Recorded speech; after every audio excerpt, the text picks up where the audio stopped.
People who've been in the rocketry business for decades, who say about you that you don't know what you don't know. Well, I suppose that's true of anyone. How can anyone know what they don't know? But when critics say you can't do this, your answer to them is, we've done it. He's done it in partnership with NASA, which has given SpaceX technical advice and a contract worth up to $1.6 billion, mostly for 12 cargo flights to the space station. But SpaceX's lack of experience bothers some NASA legends like Apollo astronauts Neil Armstrong and Gene Cernan. They've testified to Congress that the Obama administration's drive to commercialize space could compromise safety and eventually cost the taxpayers. Now is the time to overrule this administration's pledge to mediocrity. you know, there are American heroes who don't like this idea. Neil Armstrong, Gene Cernan have both testified against commercial spaceflight and the way that you're developing it, and I wonder what you think of that. I was very sad to see that, because those guys are, those guys are heroes of mine, so it's really tough. You know, I wish they would come and visit and see the hardware that we're doing here. And I think that would change their mind. They inspired you to do this, didn't they? Yes. And to see them casting stones in your direction. It's difficult. Did you expect them to cheer you on? Certainly hoping they would. What are you trying to prove to them? What I'm trying to do is to make a significant difference in spaceflight and help make spaceflight accessible to almost anyone. And I would hope for as much support in that direction as we can receive. One of the most difficult choices I've ever faced in life was in 2008. I think I had like maybe $30 million left, or $30 or $40 million left in 2008. And I had two choices. I could put it all into one company, and then the other company would definitely die, or split it between the two companies. But if I split it between the two companies, then both might die. When you put your blood, sweat, and tears into creating something, or building something, it's like a child. And so it's like, which one am I going to let one starve to death? I couldn't bring myself to do it, so I split the money between the two. Fortunately, thank goodness, they both came through. What was your biggest failure, and how did that change you? Well, there's a ton of failures along the way, that's for sure. As I said, for SpaceX, the first 3 launches failed. And we actually were just barely able to scrape together enough parts and money to do the 4th launch. If that 4th launch had failed, we would have been dead. So multiple failures along the way. I tried very hard to get the right expertise in for SpaceX. I tried hard to find a great chief engineer for the rocket, but the good chief engineers wouldn't join, and the bad ones, well, there was no point in hiring them. So I ended up being chief engineer of the rocket. So if I could have found somebody better, then we would have maybe had less than 3 failures. That 3rd failure in a row, did you think, I need to pack this in? Never.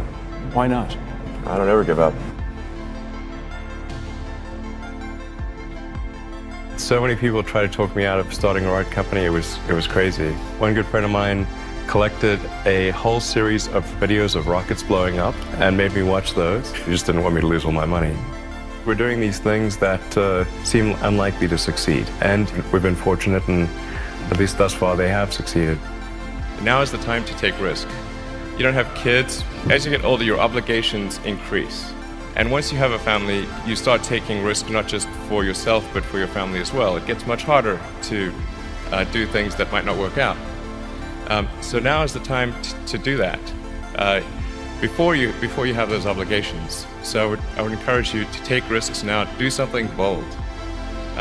You won't regret it. How did you figure you were going to start a car company and be successful at it? Well, I didn't really think Tesla would be successful. I thought we would most likely fail.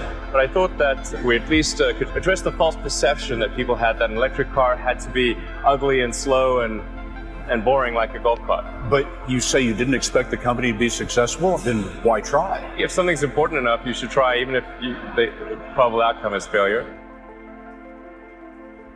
Or how do you think about making a decision when everyone tells you this is a crazy idea? Or where do you get the internal strength to do that? Well, first of all, I'd say I actually think I feel fear quite strongly. So it's not as though I just have the absence of fear. I feel it quite strongly. But there are just times when something is important enough, you believe in it enough that you do it in spite of the fear.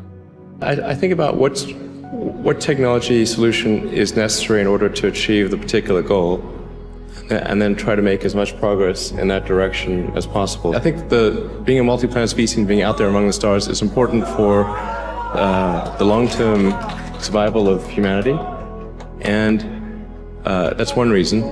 But then the part that I find personally most motivating is that it creates a sense of adventure, and it makes people excited about the future. If you consider two futures, one where we are forever confined to Earth until eventually something terrible happens, or another future where we are out there on many planets, maybe even going beyond the solar system, I think that second version is incredibly exciting and inspiring, and there need to be reasons to get up in the morning. Life can't just be about solving problems.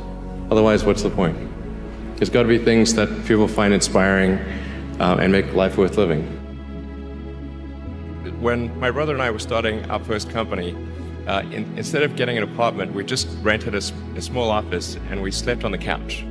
And we showered at the YMCA, and we're so hot up we had one computer, so the website was up during the day, and I was coding at night, 7 days a week, all the time. And I sort of briefly had a girlfriend in that period, and in order to be with me, she had to sleep in the office. So work hard, like every waking hour. That's the thing I would say particularly if you're starting a company. Whatever area that you get into, given that even if you're the best of the best, there's always a chance of failure. So I think it's important that you really like whatever you're doing. If you don't like it, life is too short. If you like what you're doing, you think about it even when you're not working. It's something that your mind is drawn to. And if you don't like it, you just really can't make it work, I think.